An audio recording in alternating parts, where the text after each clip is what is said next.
మన తండ్రి అయిన దేవుని నుండి ప్రభు అయిన క్రీస్తు నుండి కృపయు కనికరము సమాధానము ఈ వర్తమానం వినుచున్న దేవుని బిడ్డలందరికీ కలుగునుగాక. ప్రియ దేవుని బిడ్డలారా, ఈ దినము అనగా 6వ తేదీ ఫిబ్రవరి మాసం 2024వ సంవత్సరం మంగళవారం దినపు ధ్యానాంశము నీవు సంపూర్ణ వగుటకు కోరిన ఎడల.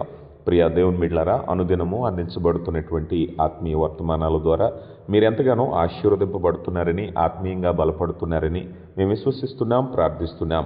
ఈ ఆత్మీయ ప్రసంగాల ద్వారా దేవుడు మనతో మాట్లాడులాగున ప్రార్థించుకుని దేవుని సహాయం చేత వాక్య ధ్యానంలోనికి ముందుకు వెళదాం. తలలు వంచండి, కళ్ళు మూసుకోండి, ప్రార్థించుకుందాం. పరిశుద్ధుడా, కృపగల తండ్రి, ప్రేమ నమ్మకం కలిగిన మహోన్నతుడా, మీ ఘనమైన శ్రేష్టమైన నామానికి మహిమ చెల్లిస్తున్నామయ్యా. మీ అపారమైన కృపా కనికర వాత్సల్యతను బట్టి, మా జీవితాల్లో జరిగిస్తున్న మేళ్లను బట్టి మహిమ చెల్లిస్తున్నాం. నాయన, మేమేమైతే ఉన్నామో అది కేవలం మీ కృప మాత్రమే. నాయన, మీ కృపను బట్టి పరసంబంధమైన భూ సంబంధమైన అనేక ఆశీర్వాదాలతో మమ్మల్ని నింపుతున్నారు. నా తండ్రి, అనునిత్యము మమ్మల్ని దర్శించి జీవార్థమైనటువంటి మాటల చేత బలపరిచి మేము నడవలసిన మార్గాన్ని మాకు దయచేస్తున్నందుకు మీకు మహిమ చెల్లిస్తున్నాం. నా తండ్రి, ఆత్మకార్యంలో మారు మనసు రక్షణ లేని హృదయాలను కదిలించండి అయ్యా. మేమందరం మీ వాక్యపు వెలుగులో మా జీవితాలను సరిచేసుకుని పరిశుద్ధులుగా, పరిపూర్ణులుగా, సంపూర్ణులుగా మీ కృపను బట్టి ఎదుగుటకు సహాయం దయచేయండి అయ్యా. మీ దాసునిగా నన్ను మరుగుపరిచి కేవలమునైనా నీ వాక్యమును మాత్రమే బయలుపరచమని, తద్వారా మీరే మహిమా ఘనత పొందమని క్రీస్తు నామములో అడిగి వేడుకొంచున్నాం తండ్రి, ఆమేన్. ప్రియులరా, ఈరోజు మనము నీవు సంపూర్ణుడగుటకు కోరిన ఎడల అనే అంశాన్ని గురించి మనం తెలుసుకోబోతున్నాం. దేవునికి మనం సంపూర్ణులుగా, సంపూర్ణ సమర్పణలో ఉండాలనేటువంటిది ఆయన యొక్క వాంఛ. ఆయన చిత్తంలో మనం అందరము కూడా ఆయన కొరకైన ప్రజలుగా, ఆయన ఆజ్ఞలు గైకొనేవారుగా, ఆయన చిత్తములో నిలిచిన వారుగా ఉండాలనేటువంటిది.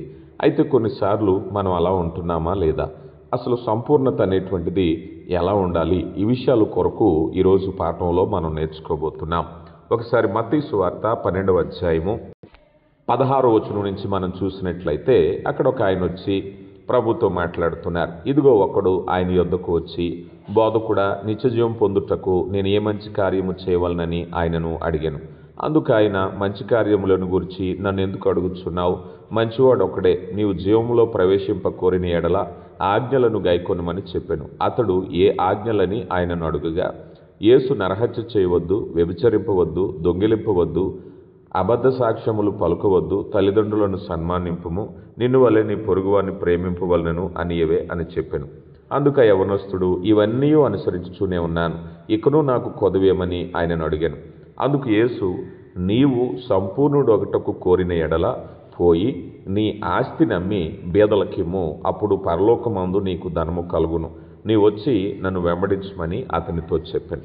తర్వాత అతడు వ్యసనపడి వెళ్ళిపోయినట్టుగా మనందరికీ తెలుసు. ఈ చదవబడినటువంటి లేఖనాల్లో ఒక వ్యక్తిగా అతను పరిపూర్ణుడిగా, సంపూర్ణుడిగా ఉండాలని కొన్ని ప్రయత్నాలు చేస్తున్నాడు. ఆ ప్రయత్నాల్లో ప్రభువారు చెప్పినప్పుడు వాటన్నిటిని గురించి అంటున్నారు కదా, ఇవన్నీ కూడా నేను చేస్తూనే ఉన్నానే, నిన్ను వల్లే నీ పొరుగువారిని ప్రేమిస్తున్నాను, నరహత్య చేయట్లేదు, వ్యభిచరించట్లేదు, దొంగిలించట్లేదు, అబద్ధం ఆడట్లేదు, తల్లిదండ్రులను సన్మానిస్తున్నాను, ఇలా చెప్పుకుంటూ వెళితే ఇవన్నీ చేస్తున్నానే. ఆత్మీయ జీవితాల్లో మనం కూడా కొంతవరకు మనం పరిశుద్ధులుగా ఉన్నామని, కొంతవరకు లేమని, ఇలా మిశ్రమ స్పందనతో మనల్ని గురించి మనం అనుకుంటూ ఉంటాం.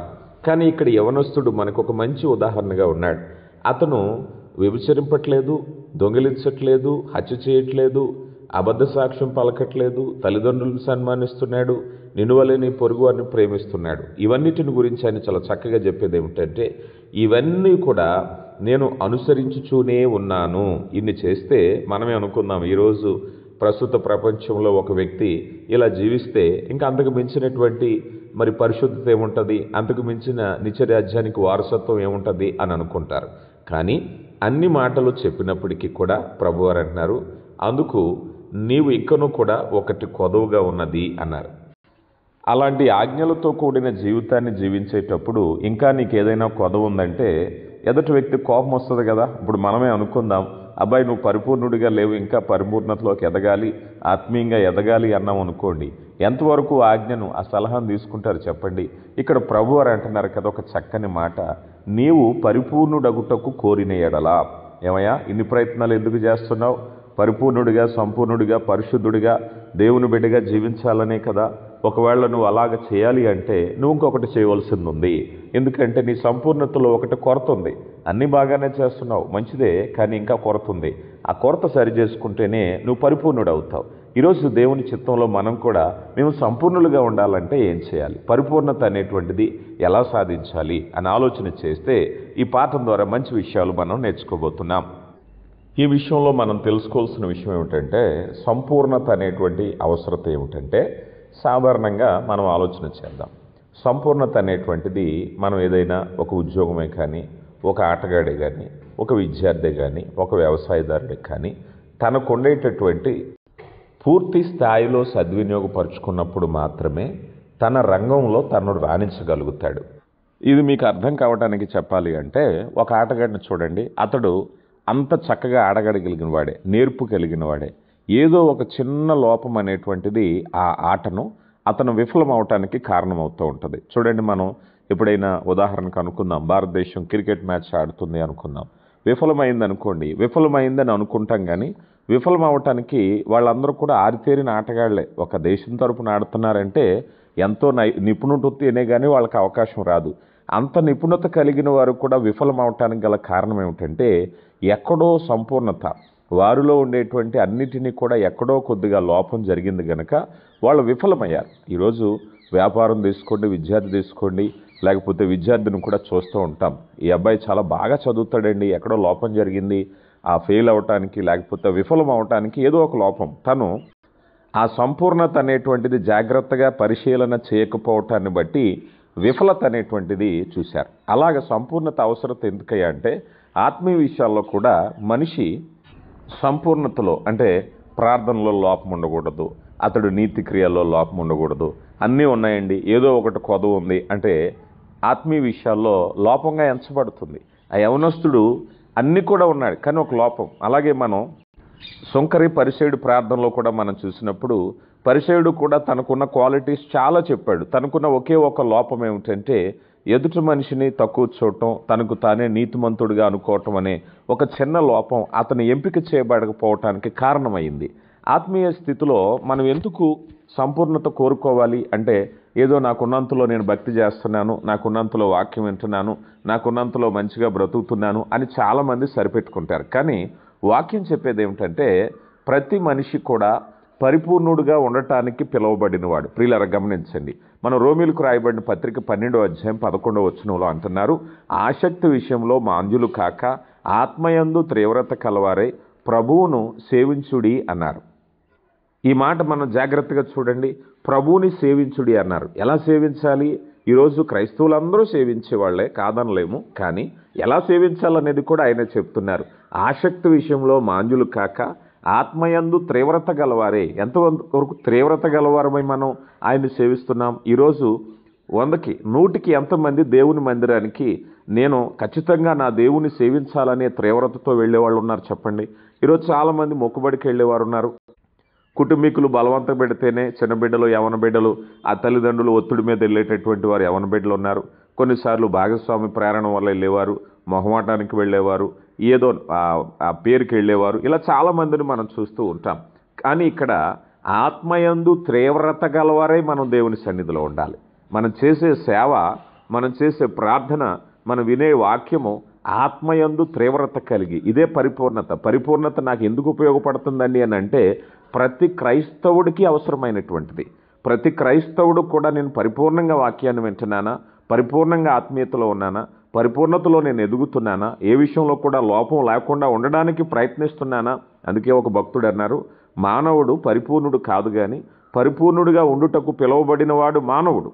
ఈరోజు క్రైస్తవులుగా మనం చేసేటువంటి అభ్యాసం ఏమిటయ్యా అంటే, మన పరిభాషలో మనం భక్తి అనండి, లేకపోతే ఆరాధన అనండి, ఏదైనా తప్పులేదు, మంచిదే. కానీ అసలైనటువంటి మాట ఏమిటంటే, క్రైస్తవుడు పరిపూర్ణతకు అభ్యాసము చేసేవాడు కదా. మనము క్రీస్తును పోలిన జీవితము కొరకు అభ్యాసం చేస్తున్నాం. ఇదే భక్తి జీవితం. ఈ భూమి మీద మనం చేసేటువంటి పని ఏమిటయ్యా అంటే, లేఖన ప్రకారంగా పరిపూర్ణత సాధించేటటువంటి ప్రయత్నం మనం చేస్తూ ఉన్నాం.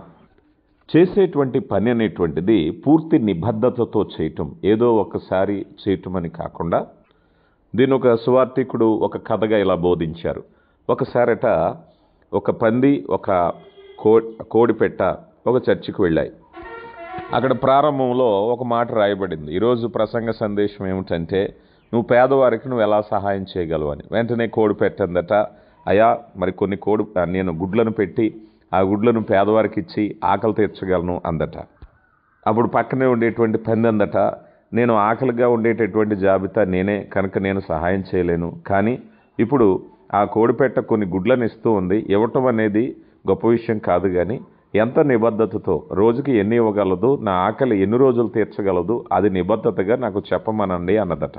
అంటే నిబద్ధత అనేటువంటిది ఏదో ఒక రోజు ఏదో దానికి ఏదో నామకార్థంగా చేసేటటువంటి పని కాకుండా ఒక నిబద్ధతతో ఆ పనిని కొనసాగించాలి అనేటువంటిది.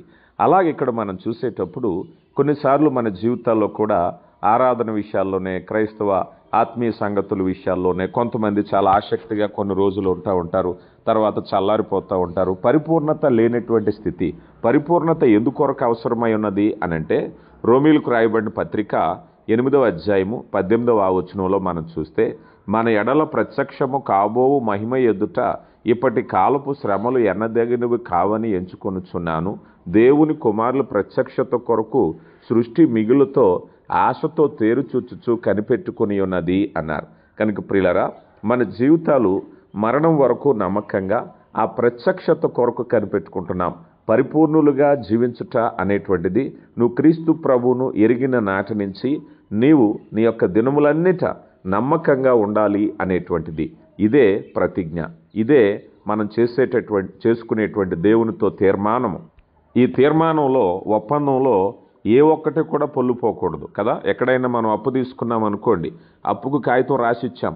అప్పుకు కాగితం రాసిచ్చాక కడపటి కాసు చెల్లించే వరకు కూడా మనం రుణగ్రస్తులమే. నేనంతా 199 రూపాయలు ఇచ్చేశానన్నప్పటికీ ₹1 విషయంలో నువ్వు ఇప్పటికీ రుణస్థుడిగానే ఉంటావు. ఈ పరిపూర్ణులుగా సాగిపోయేటటువంటి విషయాల్లో మనం ప్రయాసపడాలి, ప్రయత్నించాలి. అయితే ఈ ప్రయత్నం విషయంలో యవనస్తుడు అడిగినప్పుడు, అయ్యా నువ్వు పరిపూర్ణుడగుటకు కోరిన ఎడల కదా. ఈరోజు ఇదేదో ఎవరో క్రొత్తగా అడగవలసిన ప్రశ్న కాదు. ప్రతి క్రైస్తవుడికి ఉండవలసిన ఆశ, చేయవలసినటువంటి ప్రయత్నం. పరిపూర్ణులంటే ఎవరో ప్రత్యేకంగా ఉంటారని చెప్పుకోవాల్సిన పని లేదు. ఈ వాక్యం వినే మనం అందరం పరిపూర్ణులుగా ఉండడానికే పిలువబడ్డాం, పరిపూర్ణులుగా ఉండడానికే ప్రయత్నించవలసిన వారమై ఉన్నాం. యేసు ప్రభు వారు కూడా ప్రకటన గ్రంథం 3వ అధ్యాయం 14వ వచనంలో అంటున్నారు, నీవు చల్లగానైనను వెచ్చగానైనను ఉండాలి, కానీ నులివెచ్చని స్థితి నాకు ఇష్టమైనటువంటిది కాదు, ఇదే అసంపూర్ణమైనది అన్నారు. నిలువెచ్చని స్థితిని మనం ఎలా చూడాలి అంటే, నిలువెచ్చని స్థితి అనేటువంటిది అసంపూర్ణమైనటువంటిది. అసంపూర్ణమైనది దేవునికి ఇష్టం లేనటువంటిది. ఇక ఈ సంపూర్ణత అనేటువంటిది మనకి కావాలి అనుకున్నప్పుడు అది ఎవరి మీద ఆధారపడకుండా మన సంపూర్ణమైనటువంటి నిశ్చయత, కమిట్మెంట్ మీద ఆధారపడి ఉంటుంది. నేను పరిపూర్ణుడిగా ఉండాలి, ఏ విషయంలో లోపం లేని వాడిగా ఉండాలి, అన్ని విషయంలో వర్ధిల్లాలి అనేటువంటిది అది మన మీద ఆధారపడేది కానీ మరొకరి మీద ఆధారపడేది కాదు. ఇది చాలామంది ఆత్మీయంగా ఎదగటానికి నా కొరకు ప్రార్థన చేయండి అంటారు. నువ్వు ఒక వ్యక్తిగా ఆత్మీయంగా బలపడాలి, సంపూర్ణుడిగా ఎదగాలి అంటే నీలో ఉండేటువంటి కమిట్మెంట్. నువ్వు సమయం ఇవ్వగలవా, ప్రార్థించగలవా, దేవుని కొరకు జీవించగలవా, నీతిగా బ్రతకగలవా, పాపాన్ని అసహించుకోగలవా, ఈ విషయాల మీద నీ ఆత్మీయ జీవితం అభివృద్ధి ఆధారపడుతుంది. కానీ ఎవరో ప్రార్థన చేస్తే నేను ఆత్మీయంగా బలపడతాను అనుకునేటువంటిది అపోహ మాత్రమే. సామెతల గ్రంథము 9వ అధ్యాయము 12వ వచనంలో, నీవు జ్ఞాని అయిన ఎడల నీ జ్ఞానము నీకే లాభకరమగును, నువ్వు అపహసించిన ఎడల దాన్ని నీవే భరింపవలను. కనుక పరిపూర్ణుడిగా ఉండేటువంటి స్థితిలో నీవు జ్ఞానివైతే నీ జ్ఞానం నీకే లాభకరం. నువ్వు పరిపూర్ణంగా ఉండాలని నువ్వు ప్రయత్నిస్తే అది నీ వల్లే జరుగుతుంది. నేను పరిపూర్ణుడిగా చేయటం అనేది మరొకరి వల్ల జరిగేటటువంటిది కాదు.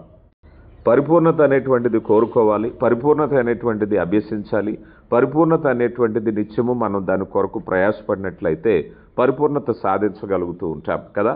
ఒక ఆటగాడే కానీ విద్యార్థి కానీ ఒక పని విషయంలో నేర్చుకునేటువంటి నేర్పులోకి వెళితే అతడు ఎంత సమయాన్ని గడిపితే అంత పరిపూర్ణుడు అవుతాడు కదా. ఈరోజు వాయిద్యాలు నేర్చుకునేవారే కానీ, పాటలు పాడేవాళ్ళే కానీ, వాక్యం చెప్పేవాళ్ళే కానీ, వాళ్ళు ఎంతగా అభ్యాసం పొందితే అంత పరిపూర్ణత సాధించడానికి అవకాశం ఉంటుంది. నేను అభ్యాసము చేయను, నేను ఎదగాలనేటువంటి ఆలోచన లేదు అన్నప్పుడు ఏ వ్యక్తి కూడా పరిపూర్ణుడిగా సాగిపోలేడు. కనుక మొదటిగా మనం పరిపూర్ణతలో కావాల్సింది ఏమిటాయా అన్నట్లయితే నీ ఖచ్చితమైనటువంటి నీ సంకల్పం అనేది, నీ కమిట్మెంట్ అనేది ఉన్నట్లయితే నువ్వు అనుకున్న రంగంలో నువ్వు ఎలాగైతే సాధించగలవో. మనం చూస్తూ ఉంటాం అప్పుడప్పుడు కొన్ని ఇన్స్పిరేషన్ ఉత్తేజపూరితమైనటువంటి కథనాలు మనం చదువుతున్నప్పుడు మనకు తెలుస్తూ ఉంటాయి. వారికి పలానా అవయవాలు లేవు, అయినప్పటికీ పలానా రంగంలో రాణించారని. కొన్నిసార్లు చాలా విచిత్రంగా అనిపిస్తుంది. అన్ని కాళ్ళు చేతులు ఉన్నటువంటి వారు మనం చేయలేనటువంటి పనులు కొన్నిసార్లు అంగవైకల్యం కలిగిన వారు పర్వతం ఎక్కారని. ఇలాంటి కథనాలు వింటున్నప్పుడు ఎంతో ఆశ్చర్యానికి లోనవుతాం. కారణం ఏమిటంటే వారికి ఉండే సంకల్పం మాత్రమే. వారు ఆ పనిని సాధించాలి అనుకున్నారు, దాని కొరకు అభ్యాసం పొందారు కనుక ఆ పనిని చేశారు. ఈరోజు 2 కళ్ళు బాగుండి మనం చదవలేకపోతాం, కానీ 2 కళ్ళు లేని వాళ్ళు గొప్ప గొప్ప చదువులు చదివిన వారు, పండితులైన వారు, లేకపోతే ఒక కలెక్టర్గా ఉన్నటువంటి వారు కూడా మన రాష్ట్రంలో మనం చూసాం. ఆయనకు 2 కళ్ళు లేవు, కానీ ఆయన ఒక గొప్ప కలెక్టర్గా కూడా ఎదిగాడు. అంటే ఇదంతా ఎలా జరిగిందంటే వారికి ఉండేటటువంటి సంకల్పం అనేటువంటిది వారిని నడిపిస్తుంది. వాక్యంలో మనం చూసినప్పుడు ఇర్మియా గ్రంథము 31వ అధ్యాయము 30వ వచనంలో, ప్రతివాడు తన దోషము చేతనే మృతునందును, ఎవడు ద్రాక్షకాయలు తినునో వాని పళ్ళే పులియను అన్నారు కదా. ఎవరు ద్రాక్ష పళ్ళు తింటే వారి పళ్ళే పులుస్తున్నాయి అంటారు కదా. ఈరోజు మనం చూస్తూ ఉంటాం, గొప్ప గొప్ప పేరు ప్రఖ్యాతి కలిగిన వారు, లేకపోతే గొప్ప గొప్ప ఆటగాళ్ళు, వాళ్ళ పిల్లలు కూడా అంత తలంతు కలిగిన వారు ఉండలేకపోతూ ఉంటారు. కారణం ఏమిటంటే వారి అభ్యాసం, వారి యొక్క సంకల్పం.